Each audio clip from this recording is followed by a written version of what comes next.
pengalaman-pengalamannya adalah untuk ngajak orang, gitu kan. Nah, sebenarnya ada nggak sih? Ini banyak pertanyaan gitu kan, termasuk pertanyaan juga mengarah ke saya kemarin kan. Ada nggak sih yang kita bilang iming-iming atau reward gitu kan? Reward yang didapat ketika berhasil melakukan itu tadi.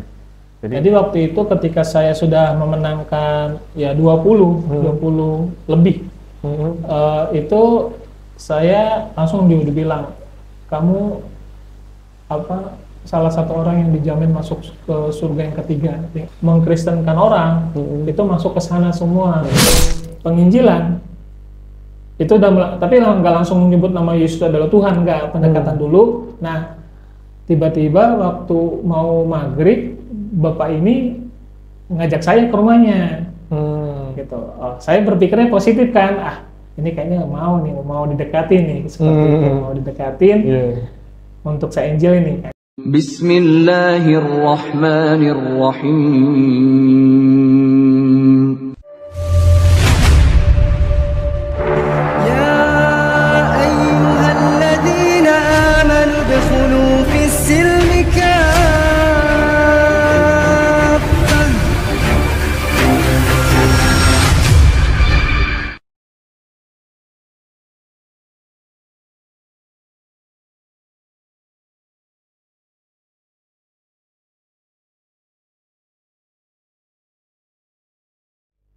Bismillahirrahmanirrahim. Assalamualaikum warahmatullahi wabarakatuh. Waalaikumsalam warahmatullahi wabarakatuh. Alhamdulillah saat ini saya Fandi Wiyogo Gunawan dari Mola Center Indonesia sedang bermain ke rumah dakwah Ngaji Cerdas, dan alhamdulillah saat ini qadarullah ketemu dengan Mas Umar. Mas Umar, gimana kabarnya? Alhamdulillah baik. Alhamdulillah. Kita udah ketemu beberapa kali ya, tapi saya belum pernah nih dapat kisah dari Mas Umar yang secara dulu bagaimana perjalanannya. Kalaupun ada pun saya cuman lihat dari YouTube.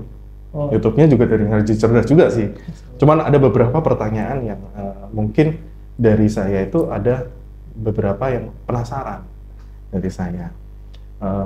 Jadi kalau boleh tahu nih sebelumnya, dulu sebelumnya dari agama apa sebelumnya? Sebelumnya dari agama Protestan, Kristen Protestan. Oh, sebenarnya sama ya? Iya. Kita tapi sama-sama alirannya tahu. itu pemahamannya itu Wesleyan Armenian dari paham teologianya. Oh, oke. Iya. Nah, ini saya ada beberapa hal yang penasaran ya. Salah satunya seperti gimana sih dulu sepak terjangnya sebelum masuk Islam gitu kan? Kalau kemarin kan saya sedikit yang pernah saya dengar bahwa masuk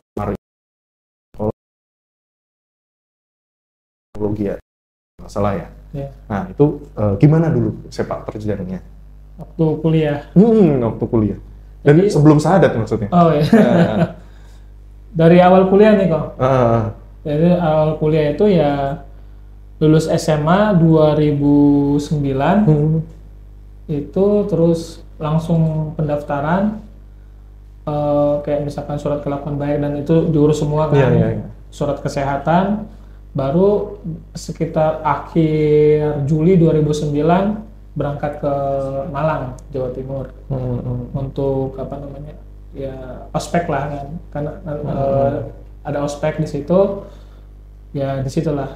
Jadi mulainya itu aktivitas kalau nggak salah awal Agustus 2009 di kampus teologi di Malang. Seperti itu. Ya.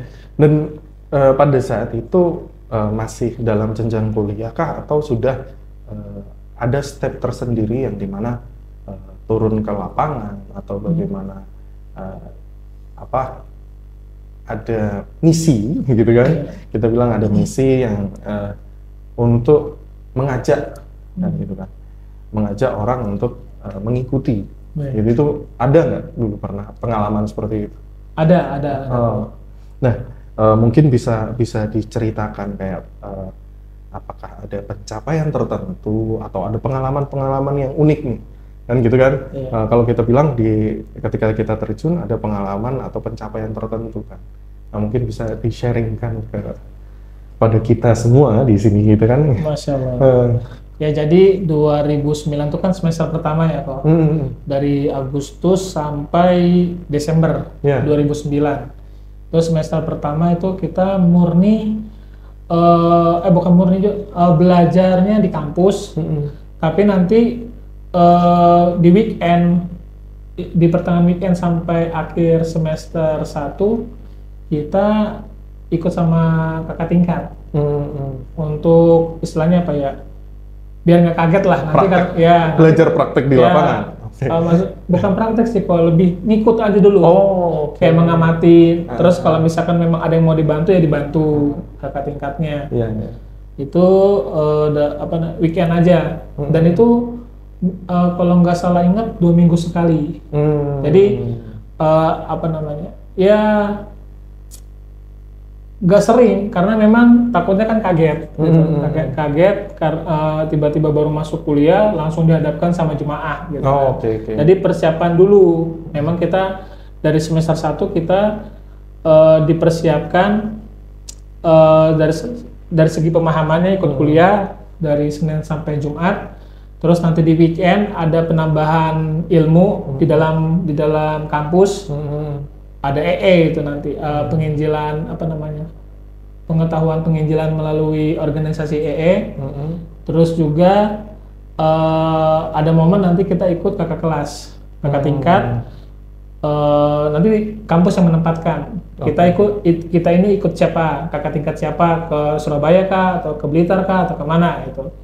Supaya nanti di semester 2 ketika kita udah mulai mulai dibebankan tentang pelayanan weekend, namanya pelayanan weekend gitu. Kita udah merasa udah nggak kaget gitu, istilahnya udah bisa menghadapi lapangan lah, seperti itu. Jadi kayak kita bisa bayangkan seperti ospek ya. Jadi dia prepare ketika untuk realnya, gitu kan. Itu. Dan pada saat itu ada nggak sih pengalaman unik nih? Kita bilang unik, katakanlah ketemu orang yang seperti apa, kan gitu kan? Dan membekas sampai sekarang, gitu kan? Itu yang mungkin bisa diceritakan, gitu kan? Tidak perlu sampai detail, misalkan ada beberapa hal yang harus ini nggak usah disampaikan. Ya, siap. Jadi yang pertama itu di semester 2 itu kan udah mulai kita memikirkan gitu, karena kita udah dibebankan full weekend itu kan, istilahnya setiap weekend harus berangkat gitu kan.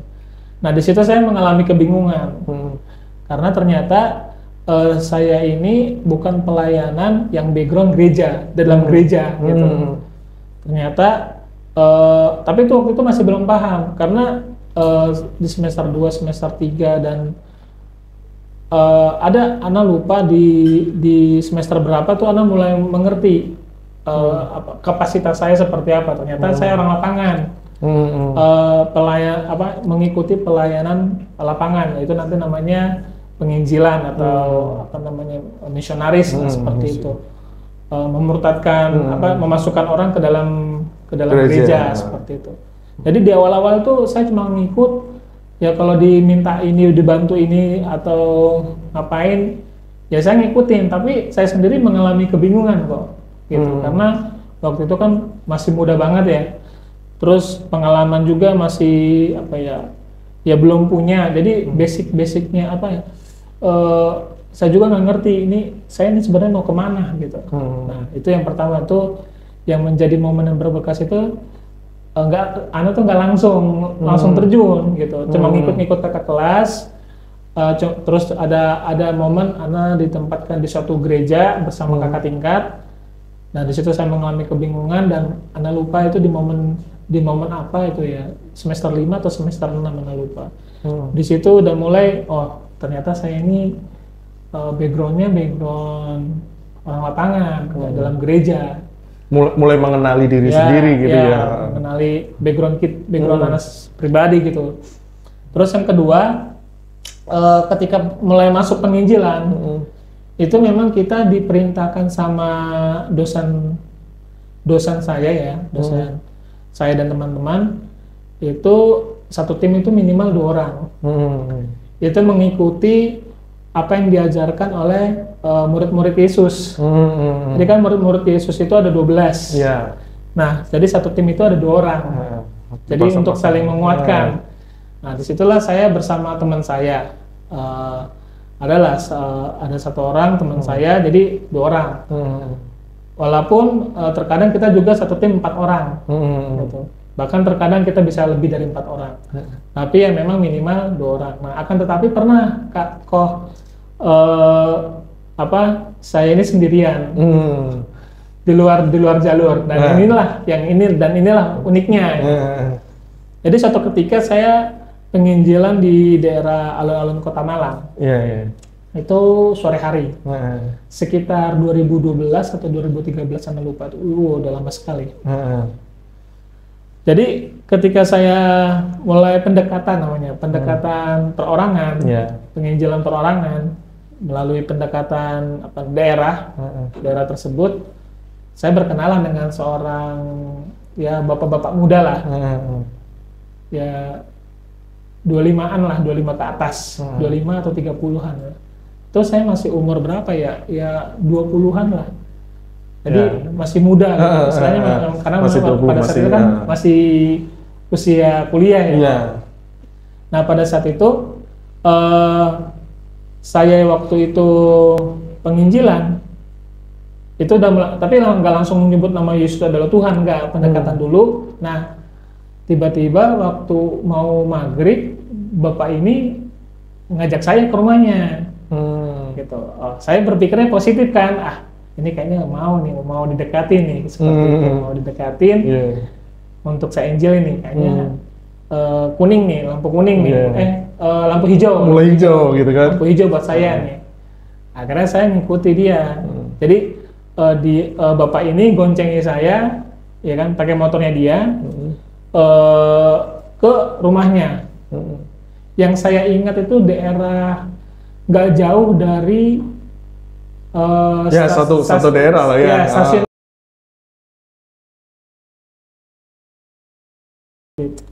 Ya 10 menit lah dari situ stasiun. Ketika saya berada di rumahnya itu awalnya biasa-biasa aja, masih ngobrol biasa sampai beliau itu ini nawarin mau makan apa, mau minum apa. Tapi kan saya takut nih, karena orang baru takut. Anda juga waktu itu udah punya istilahnya apa ya? Ada pemahaman ya, kalau bertemu orang masuk kan pasti jaga-jaga lah. Takutnya dikasih obat tidur ya kan. Jadi saya nggak pesan makan ya, nggak pesan jajan, cuma minum aja lah. Tapi minum pun saya mintanya yang botolan, yang kemasan, gitu. Supaya ya nggak dikasih campuran apa ya, resiko. Karena ada feeling ke arah situ. Nah, suatu ketika lagi minum sambil ngobrol-ngobrol dikasih tuh sama bapak muda ini. Ini pertama kali nih saya cerita nih. karena tadi ditanya kan. Jadi ada tempat foto, buku foto ya. Album foto. Album foto. 2 atau 3 kalau nggak salah, tapi yang dikasih saya 1. Jadi ada satu meja di dekat kami ngobrol, ada beberapa tumpukan album foto, tapi yang dikasih saya cuma 1, yang paling atas. Saya buka, ternyata dari awal sampai akhir itu foto-foto cewek semua. Foto-foto cewek semua itu. Nah, kaget kan? Ternyata beliau baru ngaku kalau dia ini pemasok. Pemasok apa nih? Pemasok wanita. Jadi dia ini dia ngaku, dia dari versi bapak ini ya, versi bapak ini ngakunya beliau itu lewat masuk ke daerah Malaysia sama Brunei ya, Anda lupa lah. Lewat Kalimantan. Ke Kuching, daerah Kuching, lewat Kalimantan bagian utara. Dulu kan belum ada provinsi Kalimantan Utara kan. Ya bilangnya itu daerah perbatasan lah kan gitu. Anda lupa itu masuk daerah Kalimantan Barat atau Kalimantan Tengah atau Kalimantan Timur. Karena pada waktu itu kan belum ada provinsi Kalimantan Utara, masih baru itu. Nah, habis itu saya izin kan, kaget kan. Terus Ana numpang kencing gitu, mau numpang kamar mandi. Nah, pada saat saya mau masuk kamar mandi kan lewati kamar tuh. Kamarnya ada, nggak tahu kamar siapa, pokoknya ada kamar yang tertutup rapat. Tapi pada saat itu pertama biasa aja gitu, maksudnya cium sesuatu tuh kayak masih nebak-nebak karena memang fokus buat buang air kan. Setelah keluar pengen kembali ke tempat duduk kan lewati kamar ini lagi. Itu kerasa bener baru istilahnya penciuman langsung aktif gitu kan. Ya langsung nusuk gitu ya. Karena kan waktu pergi kan fokus buat ini aja kan, buang air kan. Nah, pada udah lega jadi bisa fokus ke lingkungan, ternyata hidung saya mencium aroma cairan lah. Jadi menyengat. Pas duduk ngobrol-ngobrol lagi ternyata bapak ini ngaku ya seperti itu. Jadi awalnya yang pengen memprospek gitu kan, ternyata diprospek gitu ya. Malahan bapak ini bilang, Mas, kalau sampean mau, kamu mau nggak jadi partner saya gitu, untuk cari orang-orang mahasiswa yang cantik-cantik, yang putih-putih, nanti biar saya bawa, nanti Mas dapat komisinya. Di situ saya langsung kaget, waduh, yang tadi saya mau penginjilan, malah ketemu orang yang pengen juga sama gitu kan. Aku mikirnya gini, aku langsung deg-degan, jangan sampai orang ini bunuh aku nih, mati nih. Ini nih, jadi akhirnya kan aku gini aja, oh iya, aku setuju. Akhirnya aku pura-pura setuju. Iya aja gitu kan. Iya aja. Yang penting lepas dari situ gitu kan. Oh iya Pak, saya juga lagi butuh uang Pak. Saya gitu, karena kalau saya nolak kan takutnya berabe kan, karena nggak tahu jalan keluar dari desa itu apa, kendaraan juga saya juga dibonceng kan, nggak ngerti. Maksudnya kalau mau kabur pun nggak ngerti tetangga ini emang tetangga bapak ini aman atau enggak gitu. Nah, takutnya minta tolong malah ternyata teman-temannya udah mikir. Akhirnya wah pada saat itu ini nih apa ya, teman-teman saya yang Nasrani juga kayaknya kayaknya cuma 1-2 orang yang tahu ya, misalnya ini, apa ya, itulah pelajaran menjadi pelajaran saya nanti. Kalau misalkan penginjilan itu harus tetap 2 orang apapun keadaannya gitu. Itu waktu dulu kan. Ya, jadi karena kembali lagi aku saya yayain aja, oh iya Pak, saya juga setuju tuh Pak. Saya juga lagi butuh uang Pak. Nanti minta kontak-kontaknya Pak. Waktu itu kan masih zaman. Kalau 2012 kayak HP saya itu juga belum canggih ya. Ya masih zaman SMS biasa, SMS biasa. Dulu kan HP ku belum canggih ya. Maksudnya belum Android lah. Kalau saat itu memang belum Android ya, kayaknya 2012. Ya. 2012 paling canggih saat itu masih BlackBerry itu, kalau pada masih inget tuh. HP saya itu masih Nokia. Oh, oke. Iya, masih zaman SMS ya. Iya, jadi saya simpen nomornya kan. Bapak itu juga simpen nomor saya. Tapi pernah ditelepon nggak? Nggak pernah. Berarti alhamdulillah ya. Iya. Jadi ini abis itu ternyata saya baik-baikin aja. Ternyata bapak ini mau nganterin saya lagi. Tapi saya nggak mau nganterin sampai tempat saya kuliah kan, takutnya bahaya nih. Tiba-tiba bapak ini datang ke kampus kan, mati saya kan. Akhirnya minta tolong antar ke stasiun. Itu maksudnya kan di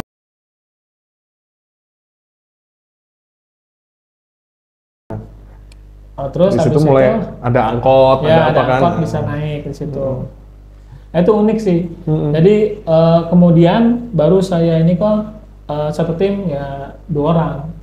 Tapi kebanyakan itu bukan sesama kampus, yang bukan satu kampus, tapi beda kampus. Yang saya kan kampus saya kan di Kota Malang. Partner saya ini STT di Kota Batu. Nah, jadi Saya sama teman saya ini ya satu partner, satu visi, walaupun kita beda kampus seperti itu. Oke.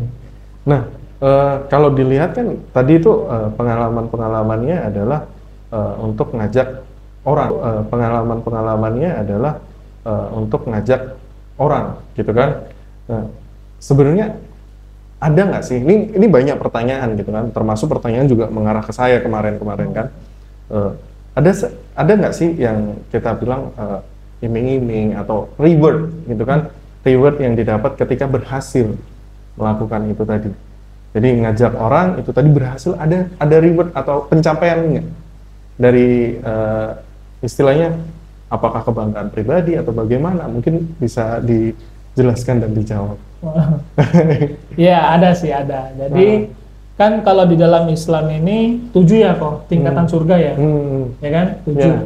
Di Kristen kan 3. Nah, jadi waktu itu ketika saya sudah memenangkan ya 20 lebih, itu saya langsung dibilang kamu salah satu orang yang dijamin masuk ke surga yang ketiga, tingkatan yang ketiga. Yang paling tinggi gitu ya? Ya, jadi karena orang-orang yang udah mengkristenkan orang itu masuk ke sana semua gitu. Jadi kamu akan dimasukkan ke tempatnya para nabi, para rasul dan bapak-bapak gereja. Jadi para penginjil itu, para pendeta itu yang memang benar-benar berhikmah kepada Kristen, kepada gereja itu akan berada di surga yang tertinggi, tingkatan yang ketiga. Itu yang pertama. Jadi kayak merasa senang gitu, wah udah menangkan orang masuk tingkatan ketiga gitu. Wah. Terus yang kedua ya itu pasti kebanggaan. Bangga. Wah, jangankan saya ya, orang tua saya juga waktu itu ya dalam posisi saya Nasrani ya bangga gitu. Keluarga besar saya tentunya bangga ketika malahan anak kalau di keluarga besar dipanggilnya Pak Pendeta. Oh, karena sudah masuk ke dalam teologi ya kan? Ya, padahal ya pendeta sama penginjil kan beda kan gitu. Ya beda. Nanti kalau masuk pendeta kan harus belajar lagi ya, atau enggak ya ada ya beda gereja, beda peraturan. Tapi kalau misalkan maksudnya beda gereja, beda aturan dalam hal memasuki jabatan kependetaan, tapi tentunya ya pendeta sama penginjil kan beda. Nah, kalau menjelaskan ini kepada keluarga besar yang awam, maksudnya belum pernah masuk ranah teologi kan pasti bingung kalau jelasin. Ya, akhirnya saya mengiyakan aja gitu. Jadi di dalam rumah biasanya sudah pada panggilan Pak Pendeta gitu ya? Ya kalau di lingkungan keluarga besar. Kalau lagi telepon ya.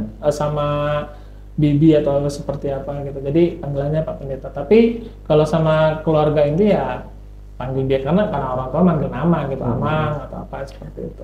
Kalau boleh tahu kemarin itu kuliah sampai lulus nggak? Ya sampai lulus. Lulus itu Juni 2014. Ya, jadi dari Agustus 2009 sampai Juni 2014. Dan mungkin kalau sedikit aja ini ketika dulu pertama syahadat tahun berapa, terus tiba-tiba ada momen apa yang cuman sedikit aja, karena kalau pengen tahu lebih detail kayaknya pertanyaan ini sudah pernah sebelumnya ya ditanyakan kan, bisa ngeliat di video-video yang sebelumnya gitu kan. Jadi tahun berapa syahadat itu? Alhamdulillah ya syahadat itu 31 Juli 2020. 2020, oh ya. Berarti masih ini ya, 31 Juli, 31. Berarti 31 Juli besok masih 4 tahun ya? Ya. Jadi itu yang ini kok itu yang kalau misalkan Masehi, tapi kalau misalkan diambil dari sudut tahun Hijriah, itu pas anak Idul Adha. Jadi orang pada takbiran, takbiran ya pada subuhnya itu kan 31 itu kan Idul Adha ya. Jadi pada subuh anak syahadat. Jadi pas syahadat ya sambil diiringi orang lagi takbiran karena Idul Adha seperti itu. Jadi saya itu biasa bercanda nih sama teman-teman yang juga convert to Islam gitu kan. Biasa bercandanya tuh begini. tahun syahadatnya kapan gitu kan. Terus kita tarik mundur ke belakang, oh ternyata kamu sama saya masih tuaan saya gitu kan. Saya umurnya kalau saya kan syahadat 2005 gitu kan. 2005 sampai kalau kita tarik sekarang berarti udah berapa itu? Berapa itu? 19 tahun. Nah, saya usianya 19 tahun gitu kan. Berarti kalau antum usianya masih 4 tahun ya. Terhitung dosanya loh, kita bilang kan startnya, oh masih usia 4 tahun, jadi dosanya masih lebih banyak saya ya. Belum tentu juga. 19 sama 4 gitu kan. Ya, ini kalau kita bilang perbedaan yang dirasakan ketika dahulu berada di Kristen dan sekarang berada di Islam, itu perbedaan yang dirasakan secara pribadi itu seperti apa? Kalau dari Mas Umar? Yang pertama itu dari segi adab ya, adab. Jadi adab itu kan luas ternyata, tapi ternyata ada beberapa poin di dalam Kristen itu tidak seperti adab yang diajarkan oleh Islam. Misalnya adab terhadap kitab suci. Di Al-Quran kan sungguh-sungguh ditekankan adab kita terhadap Al-Quran itu seperti apa gitu. Ya jangan taruh Al-Quran ya di bawah sejajar dengan kaki, bokong, harus dibawa di atas, ya kan? Jangan taruh di bawah bantal, jangan dibikin jimat, kalau dia benar-benar jaga. Dan ketika kita menyentuhnya ya minimal ya kita bersih gitu, secara fisik gitu kan. Kalau misalkan ngikuti mazhab Syafi'i ya lebih ketat lagi, ya harus kita pegangnya harus dalam keadaan suci. Gitu. Nah, beda dengan kita memegang Bible gitu. Ketika saya memegang Bible ya taruh di lantai, taruh di dinding begini, itu no problem seperti itu. Taruh di bawah bantal, bahkan waktu itu ada jemaah yang bikin Bible itu sebagai jimat. Tadi dia taruh di bawah bantal supaya kami diburu. Dan itu nggak ada ini sih, nggak seingat saya ya. Saya pengen mengingatkan kan, tapi saya perhatikan nggak ada khotbah yang untuk itu, makanya saya juga mau mengingatkan jemaah ini. Bingung juga karena pendetanya juga nggak pernah membawa ini kepada khotbah minggunya gitu, nggak pernah dibawa pelajaran khotbah itu kan berisi pelajaran-pelajaran juga kan mengenai kehidupan sehari, tapi nggak ada seperti itu. Itu yang pertama. Yang kedua, adab terhadap guru. Di Islam kita ini harus benar-benar tahu diri sebagai murid. Sehebat apapun kita sebagai murid, sepintar apapun seorang murid, tidak lebih tinggi daripada seorang guru. Makanya ada yang namanya barokah ilmu, salah satunya dari guru. Guru itu ridho kepada kita, ridhonya Allah tentang ilmu itu berada di dalam ridhonya guru kepada kita. Jadi kalau kita merasa murid merasa lebih pintar, merasa lebih cerdas dari gurunya, itu hati-hati itu, bisa kualat dia. Atau enggak minimal ketika dia ngajar nanti ilmunya nggak berkah. Gitu. Karena menyenangkan guru itu kan kita kan bersanad ya, keilmuan itu kan bersanad sampai Rasulullah kan. Kalau kita kurang ajar sama guru kita, berarti ya kita kurang ajar sama guru-guru yang pernah ngajarin guru kita. Jadi adab terhadap guru itu benar-benar harus kita jaga. Bahkan kalaupun ada guru kita di samping kita, ya kita harus merasa bodoh. Misalkan kita S2, S3 dalam ilmu Islam, guru kita cuma S1, ya pada saat guru kita di samping kita harus merasa bodoh, karena kita yang pernah belajar alif, ba, ta, sa, terus nahu, sorob, itu ya dari guru kita gitu. Nah itu dalam Islam. Tapi kalau misalkan di Kristen itu nggak ada. Murid itu bisa mendebat gurunya, bahkan bisa bukan diskusi ya. Kalau diskusi sama guru ya bisa, boleh ya kan.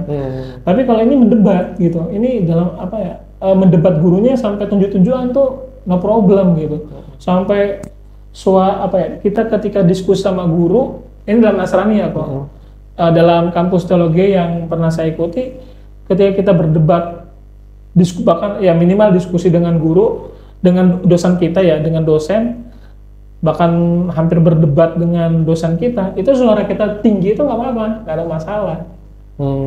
Jadi bahkan kita merasa cerdas dari dosen kita tuh nggak ada masalah. Atau kita bisa berdebat minimal seri atau bahkan kita bisa menangi, nggak ada masalah, nggak ada problem. Nantangin dosen itu debat atau ngundang dosen dalam perdebatan tuh hal biasa. Gitu. Justru teman saya itu pernah kalau dia merasa bangga ketika dia sudah berhasil mendebat, bisa mengalahkan gitu kan. Bisa mendebat, dosennya mematah-matahkan dalil-dalil di Bible gitu. Itu dalam Nasrani. Jadi waktu saya masuk Islam bingung. Oh gini ya dalam Islam kayak gini ya. Jadi belajar lebih ngedon lah lebih sopan lagi kepada orang yang pernah ngajarin kita, apalagi ustadz itu ya beda lah dari segi adab. Belum dari segi makanan kok. Oh, oke.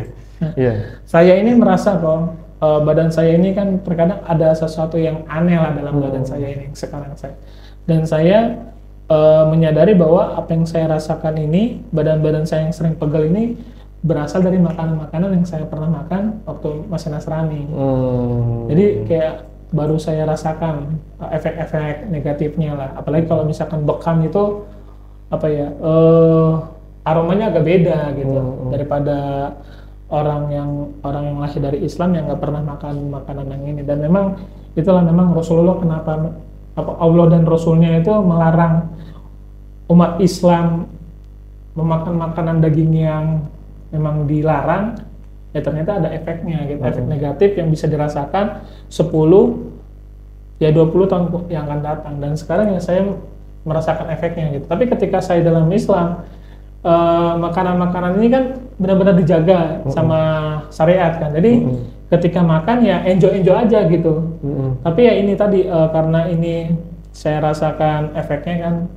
Jadi kayak merasa badan pegal, apalagi kan dulu daging babi, daging anjing, daging ular gitu kan.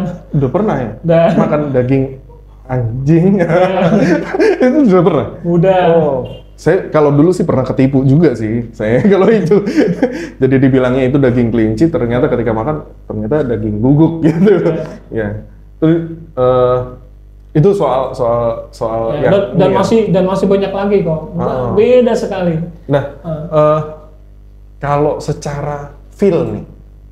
Jadi kita ngomong soal masalah kenyamanan, tenang dalam ini itu ada beda nggak sih dari yang dulu sama yang sekarang? Feel-nya? Iya, feel-nya, secara feel-nya.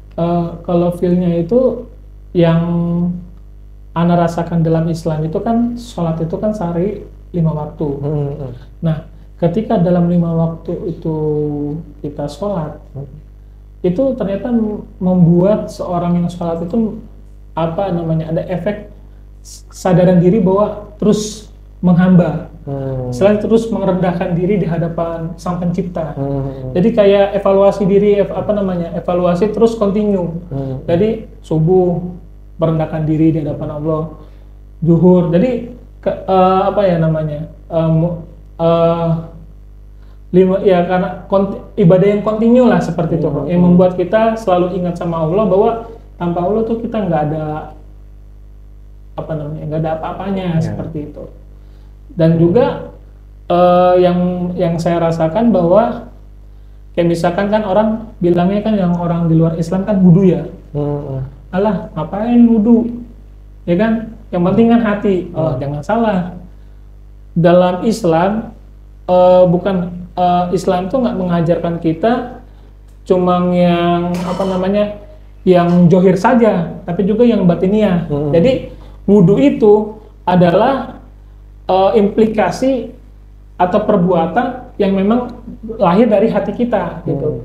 Jadi waktu kita wudu juga harus ada niat dalam hati kita gitu. Jadi nggak sembarangan main air juga gitu.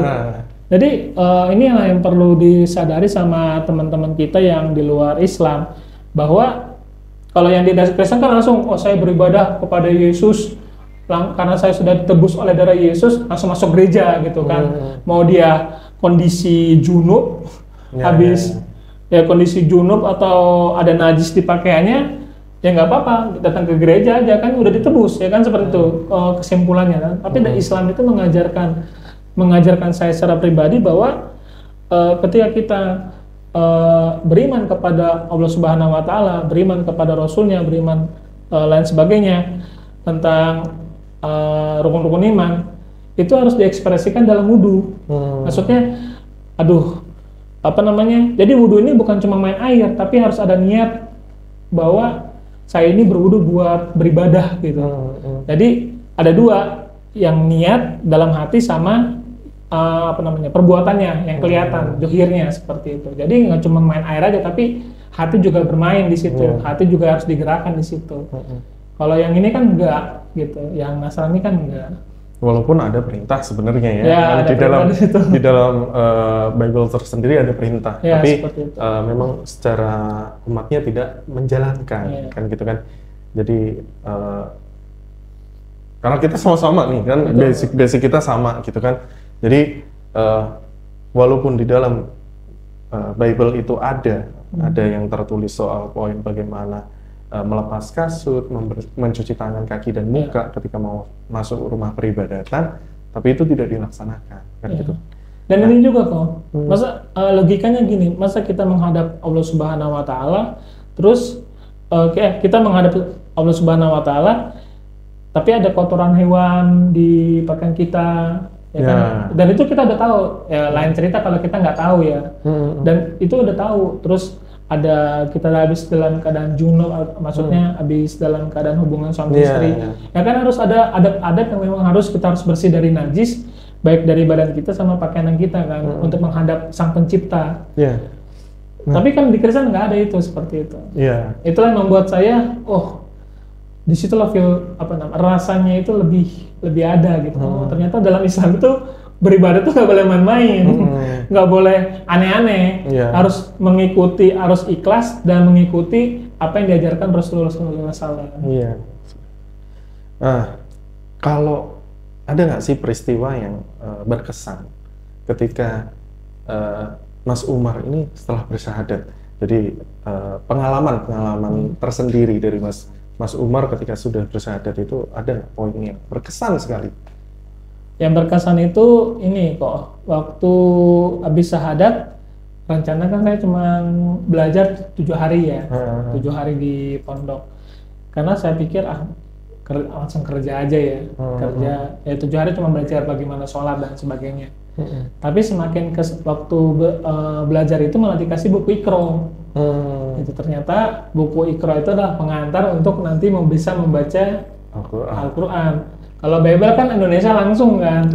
Gitu. Ternyata akhirnya Iqra itu belum selesai itu 1 minggu. Akhirnya tapi selain 1 minggu itu belum selesai, ada kecintaan pengen belajar lagi, kayak merasa ternyata belajar ilmu Islam itu beda sama belajar waktu ilmu Kristen gitu. Harus ada tahapan-tahapannya, nggak boleh lompat sana lompat sini, harus runtut. Jadi disitulah yang menjadi sesuatu yang saya ingat sampai sekarang, bahwa ternyata ketika saya baru syahadat, belajar di buku Iqra dulu baru Al-Quran, nggak langsung lompat tiba-tiba Al-Quran juga nggak bakal bisa baca itu. Nah, terus yang kedua waktu ini agak unik ya, waktu sunat. Waktu sunat, jadi dulu kan waktu itu saya tahu ini kan saya nggak mau, bukan nggak mau, ditunda. Waktu habis syahadat tuh? Iya, kan berapa hari lah setelah syahadat diajakin untuk sunat. Awalnya, takut ya? Nanti aja, Ustaz, bukannya saya nggak mau, tapi nanti aja dulu. Terus dibilangin gini, sebenarnya sunat itu mirip kayak baptis, ya kan? Jadi diumpamakan seperti itu. Karena kan saya mikir, karena saya mantan kafir kan, jadi dicontohkan seperti itu supaya saya gampang paham kan. Alhamdulillah jadi paham. Jadi ketika kita sudah bersyahadat, terus kita nggak sunat, iman kita kurang sempurna gitu. Dulu sama kayak di Kristen kan, orang percaya kepada Yesus kurang nggak dibaptis, kurang sempurna juga imannya. Akhirnya gara-gara saya digituin, udah Ustaz, besok pun saya siap. Walaupun qadar Allah karena itu COVID, itu sampai kurang lebih 3 bulan baru sunat, karena kan dokternya itu kan terbatas, dokter laki-lakinya. Adanya dokter perempuan. Oke. Saya nggak mau. Nggak mau. Ya malu juga ya. Iya. Dokter ada terus pertama itu dokter perempuan, asisten perempuan, nggak mau. Ada dokter laki-laki, asistennya perempuan, masih nggak mau saya. Pokoknya jangan ada perempuan. Sat, aku minta tolong Sat, jangan ada perempuan Sat. Aku pengen yang ini udah apa sama yang halal nanti lah. Apa namanya? Akhirnya ya dalam 3 bulan itu sambil menunggu apa namanya yang dokter laki-laki, asistennya juga laki-laki, ya alhamdulillah kurang, kalau nggak salah Oktober kalau nggak salah ingat ya kok. Oktober saya disunat. Jadi gara-gara saya digituin akhirnya apa ya, saya jadi kayak merasa tertantang. Wah, saya dibilang imannya setengah nih. Wah, jangan sampai nih iman Islam saya cuma setengah-setengah. Nggak mau saya. Dalam hati saya kayak gitu. Udah Ustaz, besok pun atau pekan depan pun saya siap aja. Dan abis ini juga tambah menyempurnakan lagi ya, kan kurang 1 kan? Oh iya, apa tuh? Nikah. Oh iya, itu yang belum. Itu yang belum, gitu kan? itu nanti harus disempurnakan. Barangkali nanti ada yang chatting di bawah gitu kan? Aduh. Doain aku. Amin.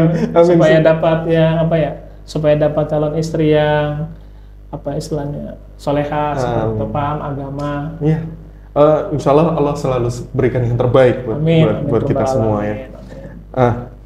Terus dengan posisi saat ini gitu kan, kira-kira nih cita-cita yang diinginkan untuk diri sendiri dan sekitarnya, dalam sekitarnya ini maksudnya adalah teman-teman Mas Umar gitu, tentang Islam itu yang dicita-citakan seperti apa sih? Kalau cita-cita saya yang berkaitan keinginan saya pengen muluk-muluk ya, tapi tahu diri juga posisi saya yang sekarang ini ya. Tapi yang saya harapkan ya minimal apa yang pernah saya lakukan di dalam Kristen, segala hal pengorbanan saya yang pernah saya berikan kepada Kristen, itu saya berharapnya apa yang saya berikan kepada Islam itu jauh lebih besar. Jadi apa yang saya lakukan buat Islam itu harus lebih besar daripada apa yang pernah saya korbankan buat Kristen atau gereja seperti itu. Alhamdulillah. Semoga semua yang menjadi harapannya Mas Umar bisa diijabah oleh Allah. Gitu kan. Nah, ini berkaitan dengan Mualaf Center Indonesia gitu kan. Karena dulunya, kalau sekarang saya bilang dulu ya, karena kita berdua dulu pernah jadi mualaf gitu kan. Tapi kalau sekarang kita sudah sama-sama mukalaf, punya beban untuk memenuhi kewajiban sebagai seorang muslim, sebagai seorang yang beriman kepada Allah Subhanahu Wa Taala. Nah, harapan khusus dari Mas Umar nih, atau pesan-pesannya terhadap Mualaf Center Indonesia itu seperti apa? Ini yang yang berkaitan juga dengan saya yang pernah di lapangan ya kok. Jadi musuh Islam itu bukan hanya tentang gereja sama Kristen, tapi juga musuh Islam itu adalah pikiran-pikiran atau pemahaman-pemahaman yang saya bilang tuh pemahaman liar lah, pemahaman-pemahaman yang tidak sesuai dengan apa yang diajarkan di Al-Quran dan Sunnah Rasulullah. Misalnya ya liberal, pluralisme, dan itu menjadi tentunya PR bukan hanya para ustadz, tapi saya berharap itu juga menjadi PR untuk organisasi-organisasi mualaf dan mualafah seperti itu.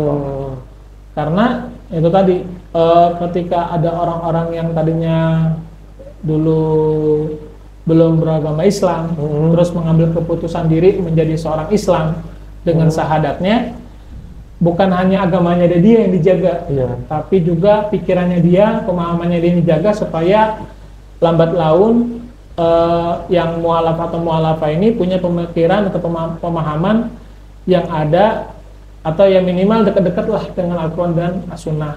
Tidak punya pemikiran liar, tidak punya pemahaman liar, karena itu yang lebih merusak sebenarnya. Bukan yang memang penginjilan itu merusak akidah memang. Tapi yang sebenarnya yang lebih merusak lagi itu pemahaman liar. Ada orang Islam tapi ternyata ada orang yang dianggap ustadz, kiai, ternyata yang udah tenar di TV-TV ya, adalah nggak usah disebut ya. Nggak usah. Tapi ternyata liberal gitu, pluralisme, menganggap bahwa agama ini harus dipisahkan dari tatanan negara, atau enggak agama ini harus harus lebih istilahnya ya dipisahkan lah dari kehidupan sehari-hari, dari perkantoran, dari pekerjaan, seperti itu. Jadi saya berharap MCI tetap saya yakin sih udah maksimal ya, tapi saya berharap lebih maksimal lagi dalam mengayomi para mualaf sama mualafah dari hal pemikiran atau pemahaman. Itu yang pertama. Terus yang kedua itu kan di dalam daerah-daerah Indonesia kan pasti banyak kejadian mualaf sama mualafah kan mengalami kejadian-kejadian tidak mengenakan secara fisik maupun mental. Itu di MCI ada programnya Alhamdulillah. Terkait dengan hal itu, sebenarnya Mualaf Center Indonesia juga ada pendampingan secara advokasi. Advokasi ini tidak cuma meliputi sebagai perlindungan sebagai badan hukum ya dari permasalahan hukum dan lain sebagainya, bukan itu saja, tapi pendampingan secara psikologi. Jadi kalau bahasa saya ketika saya menyampaikan ke teman-teman di pengurus, jangan sampai mualaf ini merasa sendiri. Jadi ini pun juga karena apa yang dulu saya alami, gitu kan. Insya Allah itu rata-rata mualaf mengalami, gitu kan. Ada satu titik momen di mana kita merasa kayak sendiri kan. Nah dari situ saya juga selalu menyampaikan ke semua tim dari Mualaf Center Indonesia, jangan pernah sampai mualaf itu merasa sendiri. Jadi usahakan jadi teman curhat pertama. Apapun masalahnya kita tampung dulu. Kalau kita bisa memberikan solusi, kita berikan solusi. Kalau kita nggak bisa, kita akan arahkan bagaimana baiknya. Gitu. Jadi kalau masalah penanganan itu, insya Allah ada di dalam Mualaf Center. Alhamdulillah. Ya, alhamdulillah. Karena itu tuh Pak, memang di daerah-daerah Indonesia ini kan karena mayoritas adalah daerah yang mayoritasnya bukan Islam. Kan kalau tiba-tiba ada yang masuk Islam kan ada penekanan tuh, tekan mentalnya. Dan alhamdulillah ternyata MCI juga punya andil di sana dalam menjangkau keadaan mualaf sama mualafah di daerah-daerah yang mungkin pedalaman ya, Bang. Alhamdulillah, Masya Allah. Jadi dari segi mentalnya dijaga ya, Bang. Jadi Masya Allah. Ternyata ada program-program dari MCI, karena memang itu yang memang dibutuhkan oleh mualaf dan mualafah sih, kok. Ya, pada dasarnya kita berdua pasti pernah ngerasain gitu kan, ketika kita merasa kayak sendiri, nggak ada tempat buat cerita. Nah itu Mualaf Center Indonesia hadir dalam hal ini adalah untuk memenuhi tempat itu, gitu kan. Kita memberikan tempat itu, kita terbuka dengan segala problematika dari mualaf, gitu kan. Jadi insya Allah kita ada beberapa divisi dan insya Allah nanti akan selalu kita dampingin dengan terbaik kita ya. Nah, karena kalau kita bilang mualaf ini kan ada beberapa grade, gitu kan, ada beberapa grade. Apakah dia perlu kita lanjutkan untuk dibantu, ataukah dia perlu dalam pembinaan khusus, atau bahkan kita masukkan ke dalam grade yang tidak bisa kita apa-apain lagi, gitu kan. Jadi intinya begitu. Dan alhamdulillah ya, saat ini Mualaf Center Indonesia kan juga ada banyak di beberapa provinsi. Jadi 17 provinsi yang saat ini terus kami masih gathering terus relawan barangkali dan untuk mengembangkan ini semua kami tidak bisa sendiri kan, gitu kan. Biasanya kami akan mengajak ke lembaga-lembaga yang punya giroh yang sama untuk bergerak bersama-sama, gitu. Jadi insya Allah kalau masalah perlindungan mualaf, pendampingan dan advokasi, insya Allah kami ada program itu semua. Gitu. Ya, kira-kira sih mungkin itu dulu ya. Nanti nextnya kita akan tanya-tanya lebih dalam lagi nih sama Mas Umar, atau bahkan nanti mungkin bisa gantian gitu kan. Karena sama-sama nih, gitu kan. Kita punya cerita masing-masing, punya kisah masing-masing kan gitu kan. Karena ada pengalaman tersendiri, mungkin nextnya kita bisa share tukar cerita gitu kan. Gantian Mas Umar yang investigasi saya, tanya gitu, kisahnya bagaimana gitu kan. Jadi insya Allah dari kami begitu dulu. Saya Fandi Wiyogo Gunawan dari Mualaf Center Indonesia. Terima kasih kepada semua sahabat dari Ngaji Cerdas. Dan kalau ada yang baru ngeliat videonya, jangan lupa di pojokan tuh ada subscribe tuh, klik loncengnya juga ya, ting gitu. Jadi mungkin itu dulu dari kami gitu. Wassalamualaikum warahmatullahi wabarakatuh. Nah, teman-teman, di sini ada produk bagus nih. Namanya Sultan Parfum. Parfum para perindu surga. Nah, di sini ada 4 macam produk nih. Yang pertama, parfum dengan aroma Raudhah. Parfum dengan aroma Hajar Aswad. Parfum dengan aroma kasturi. Dan yang keempat adalah parfum aroma 2000 bunga. Nah, kalau teman-teman sekalian sedang umroh, lalu pulang ke tanah air dan rindu dengan suasana di Masjidil Haram maupun di Masjidil Nabawi atau di Mekah dan Madinah, teman-teman bisa beli nih Sultan Parfum dengan aroma-aroma yang menyesuaikan dengan suasana di Mekah ataupun Madinah. Nah, selain teman-teman beli parfum ini, nanti teman-teman dapat bonus gratisannya juga. Apa aja sih teman-teman gratisannya? Nih, yang pertama nanti teman-teman dapat kitab atau buku saku zikir pagi dan petang sesuai dengan sunnah. Nah, yang kedua, teman-teman nanti dapat gratis tasbih nih. Wah, lucu banget ya, imut nih, bisa dibawa kemana-mana. Yang ketiga, nanti teman-teman dapat juga nih kertas untuk bagaimana sih parfum ini digunakan untuk saat suasana apa aja. Di sini udah dijelasnya teman-teman semua. Nah, jadi teman-teman jangan lupa nih dibeli, informasinya ada di sini nih. Nah, dengan teman-teman membeli produk parfum Sultan ini, teman-teman sama saja dengan membantu operasional dakwahnya channel YouTube Ngaji Cerdas. Nah, luar biasa kan? Dengan harga berapa teman-teman sekalian? Cukup dengan 90 ribuan saja, teman-teman sudah bisa dapatkan ini semua nih. Masya Allah ya. Ini semua nih, semua teman-teman bisa dapatkan hanya dengan 90 ribuan rupiah.